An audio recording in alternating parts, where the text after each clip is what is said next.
రెట్టిగా కమిషన్ల కక్కుర్తితో పేపర్లను సరిగా దిద్దక విద్యార్థుల జీవితాలతో చెలగాటమాడడం సరికాదని ఎంపీ ఆర్ కృష్ణయ్య ఆరోపించారు.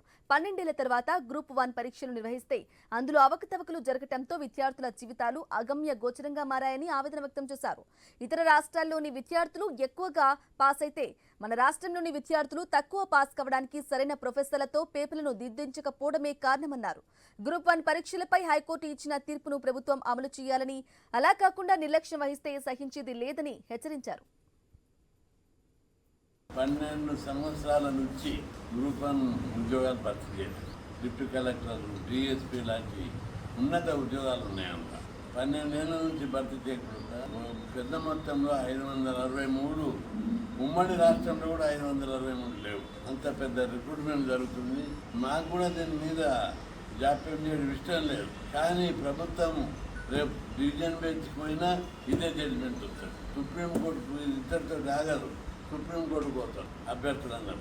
ఎందుకంటే ఇందులో అవకతవకలు జరిగినట్టు స్పష్టమైన ఆధారాలు